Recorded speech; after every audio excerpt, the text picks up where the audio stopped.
పంచముఖ ఆంజనేయ ప్రణామమయ్యా, దశభుజా రుద్రతేజ దండములయ్యా, దశభుజా రుద్రతేజ దండములయ్యా, పంచముఖ ఆంజనేయ ప్రణామమయ్యా.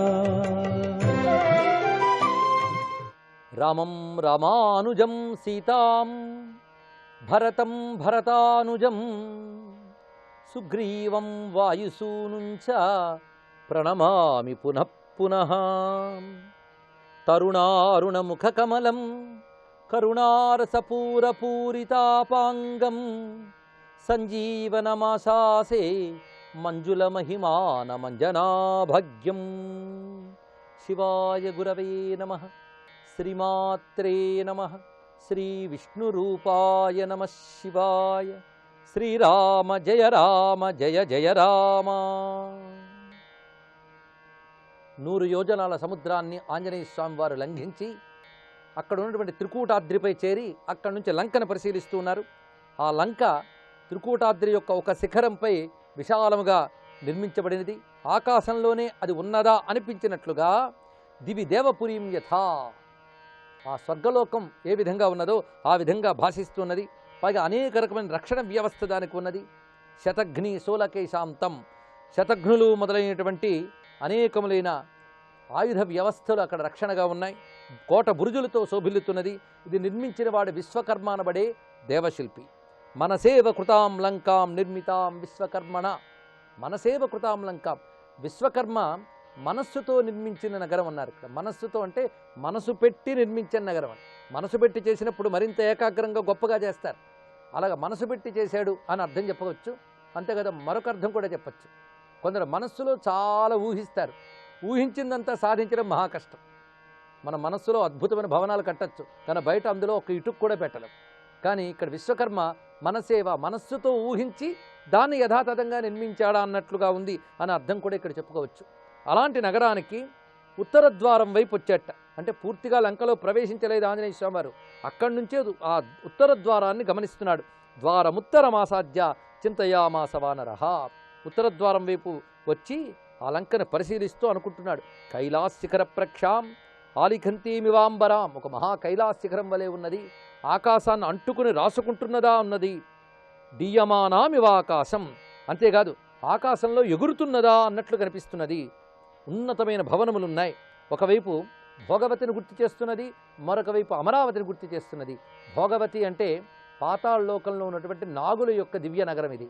అమరావతి అనే దేవతల యొక్క దివ్య నగరం. ఆ రెండింటినీ కూడా గుర్తు చేస్తున్నట్లుగా ఉన్నది ఇది. పైగా కుబేరాధ్యుషితాంపురా, కుబేరుడు ఉన్నటువంటి నగరం అన్నారంటే ఒకప్పుడు కుబేరుడు నిర్మించుకున్నటువంటి నగరం ఇది. దాన్ని ఇతడు కొట్టుకొచ్చి ఇక్కడ పెట్టాడు అని తెలుసుకోవచ్చు. రావణాసుడు కొట్టుకొచ్చినట్లుగా కుబేరుని సంపదలన్నీ దోచుకున్నాడు రావణాసురుడు. కుబేరుడి సంపదలకు అధిపతి కదా, అందుకు ఆ కుబేరునికి సంబంధించినటువంటి సంపదలతో కూడినటువంటి ఆ లంకా నగరం, దాన్ని చూస్తున్నాడు. పైగా పూర్తి రక్షణ వ్యవస్థ గట్టిగా ఉంది అక్కడ, అది గమనించుతున్నాడు. ఆ రక్షణ వ్యవస్థ ఎన్నెన్ని రకాలుగా ఉన్నా అక్కడి నుంచే పోల్చుకున్నాడు ఆంజనేయ స్వామి వారు. నిశిత పరిశీలన ఆంజనేయునిది. కేవలం సీతను చూసి రావడమే హనుమంతుడి పని కాదు, మొత్తం శత్రువుని స్టడీ చేసి పరిశీలించి ఏ విధంగా దెబ్బతీయాలో గమనించి తిరిగి వస్తే తర్వాత రాముడు సుగ్రీవుడు మొదలైన వారు వెళ్ళి ఓడించడం సులభం. అందుకే హనుమంతుడిని ఎంచుకున్నాడు రామచంద్రమూర్తి. ఎందుకంటే ఒకటి పని పెట్టుకుంటే 100 పనులు సాధించుకుని వస్తాడు ఆంజనేయ స్వామి వారు. అందుకే ఇక్కడ రాజనీతిని ఉపయోగించి మొత్తం శత్రువు యొక్క రాజ్య వ్యవస్థ ఎలా ఉన్నది, రక్షణ వ్యవస్థ ఎలా ఉన్నది, సేనల వ్యవస్థ ఎలా ఉన్నది, ఇదంతా కూడా గమనిస్తున్నాడు. పైగా రావణుడు భయంకరమైన శత్రువు అని నిర్ణయించుకున్నాడు. రావణంచ రిపుంఘోరం చింతయామాస వానరః. లంకను చూడగానే పోల్చుకున్నాడు. ఇంత పటిష్టమైన రక్షణ వ్యవస్థ కలిగిన ఈ లంకని చేరడం మహా కష్టం, సముద్రాన్ని దాటడం మహా కష్టం. పైగా రావణ్ణి జయించడం సామాన్యమైన విషయం కాదు. నహి యుద్ధేన వై లంకా శిక్షాజేతం సురైరపి. పైగా దేవతలైనా సరే లంకని యుద్ధములో జయించలేరు.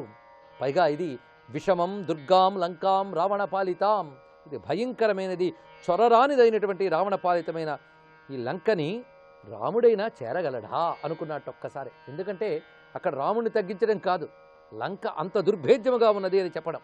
పైగా ఈ రాక్షసుల్ని ఏ విధంగా వశపరుచుకోవాలి, అప్పుడే రావణుని ఎలా జయించాలని ఆలోచన చేస్తున్నాడు ఆంజనేయ స్వామి వారు. ఒక దూతగా చేస్తున్న పనిది. అవకాశో నసాంత్వస్య రాక్షసేష్వభిగమ్యతే నదానస్య నభేదస్య నైవ యుద్ధస్య దృశ్యతే. సాధారణంగా శత్రువులను లొంగ తీసుకోవడానికి 4 రకాల ఉపాయాలు రాజనీతులు చెప్పారు. సామదాన భేద దండోపాయములు. సామము అంటే చక్కటి మంచి మాటలతో ముందు లొంగ తీసుకోవాలి. అది కూడా కుదరకపోతే దానము, అది కూడా కుదరకపోతే భేదము, బెదిరించడం. ఆ తర్వాత అది కూడా కుదరకపోతే దండము, శిక్షించడం. ఈ విధమైన 4 మార్గాల్లో దేని ద్వారా కూడా ఈ రాక్షసుని జయించలేము. ఎందుకంటే వీళ్ళు అసుర ప్రకృతి కలవారు. అటువంటి వాళ్ళకి సామవాక్యములు పనిచేయవు. వాళ్ళ మనస్సును నెమ్మదిగా రంజింపజేసేటట్టు చేసిన ఆ రాక్షసులు ఉన్నారే, వాళ్ళ మనస్సుల్ని మంచి మాటలతో లొంగదీయలేము. పోనీ దానం చేద్దామా అంటే కావలసిన సంపదలు ఉన్న వాళ్ళకి మనమేం దానం చేస్తాం? అది కూడా సాధ్యం కాదు. బాగా డబ్బున్న వాడిని దానంతో లొంగదీయలేం. అదేవిధంగా బెదిరిద్దామా అంటే వీళ్ళని బెదిరించడం మహా కష్టం. ఎందుకంటే బలదర్పితులు. వాళ్ళ బలంపై వాళ్ళకి తీవ్రమైన విశ్వాసం ఉన్నప్పుడు వాళ్ళని బెదిరించలేం. యుద్ధంతో జయించుదామా అంటే ఇక్కడున్న రక్షణ వ్యవస్థను పరిశీలిస్తే ఆ యుద్ధంతో జయించడం కూడా మహా కష్టమని తెలుస్తుంది. అసలు ఇక్కడికి చేరాలి అంటే, ఈ సముద్రాన్ని దాటి రావడం అంటే అందరికీ వల్ల కాదు. ఒక్క 4 సాధించగలరు ఈ పని. చతుర్నామేవ హి గతి వానరాణాం మహాత్మన వాలిపుత్రస్య నీలస్య మమ రాజ్ఞశ్చ ధీమతః. ఆంజనేయ స్వామి ఆలోచన ఇక్కడ గమనించాలి. అప్పుడే తాను లంకని ఏ విధంగా జయించడం అనేది ఆలోచిస్తున్నాడు. వచ్చిందేమో సీతాన్వేషణ కోసం, ఆలోచిస్తున్నదేమో లంకను జయించడం గురించి. అంటే ఇప్పుడు సమీపంలో ఉన్న లక్ష్యం సీతాన్వేషణ, సుదూరంలో ఉన్న లక్ష్యం లంకను జయించడం.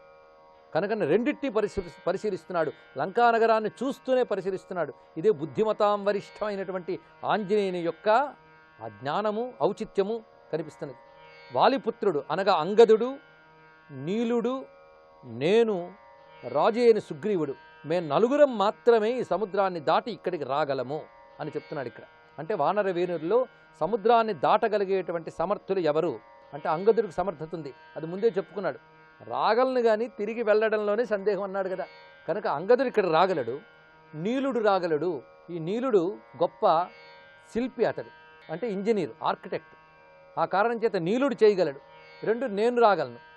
4వది ఇంకా సుగ్రీవుడు రాగలడు. సుగ్రీవుడికి అంత శక్తి ఉన్నది. సుగ్రీవుడి శక్తిని మనం ఎప్పుడు తక్కువ చేయకూడదు. వాలి దగ్గర కొంచెం తక్కువేమో కానీ సుగ్రీవుడు మహాపరాక్రమవంతుడు.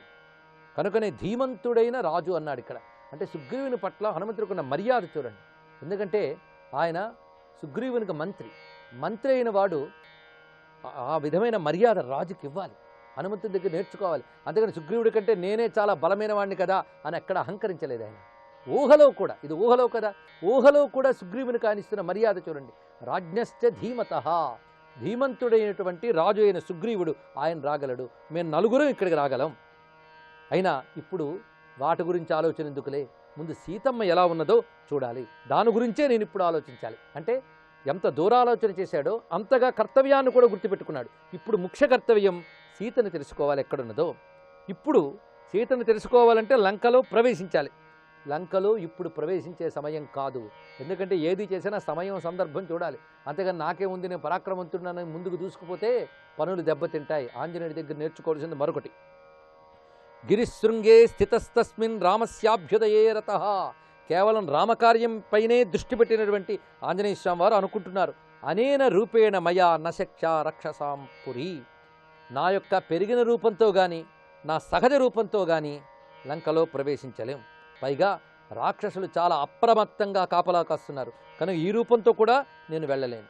పైగా క్రూరులు, పరాక్రమవంతులైనటువంటి రాక్షసులు కాపలా కాస్తూ ఉండగా ఉగ్రౌజసో మహావీర్య బలవంతశ్చ రాక్షస వంచనీయా మయా సర్వే జానకీం పరిమార్గత. ఇప్పుడు అలాంటి రాక్షసులు కాపలా కోసం లంకలోకి వెళ్ళాలి అంటే నేను వంచన చేయాలి. వంచన చేయాలంటే రాక్షసుల కన్ను కప్పి వెళ్ళాలి. కనబడేటట్టు వెళ్ళలేం, కనబడకుండా వెళ్ళలేం. ఎందుకంటే కనబడకుండా వెళితే సీతను చూడడం మహా కష్టం. ఇంకా లక్ష్యాలక్షేణ రూపేణ కనబడని విధంగా నేను రాత్రిపూట లంకలో ప్రవేశించాలి. ఇప్పుడు ఇంకా ప్రదోషకాలమే, అంటే రాత్రికి ముందు భాగం, సంధ్యా సమయం పూర్తవుతూ రాత్రి రాబోతున్న సమయాన్ని ప్రదోషకాలం అంటారు. అందుకు ఈ రాత్రికి ముందు కాలంలో నేను ఇప్పుడు ప్రవేశించలేను. ఇంకా వెలుగు పూర్తిగా వెళ్ళలేదు గనక చీకటి పడిన తర్వాత నేను లోపలికి ప్రవేశించాలి అని నిర్ణయించుకున్నాడు. ప్రవేశం ప్రాప్తకాలం మే కృత్యం సాధయితం మహత్. రాత్రిపూట నేను ప్రవేశిస్తానని నిర్ణయించుకుని ఆ రాత్రి కోసం ఎదురు చూస్తున్నాడు. కేనోపాయేన పశ్యేయం మైథిలీం జనకాత్మజాం అదుష్టో రాక్షసేంద్రేణ రవణేన దురాత్మన.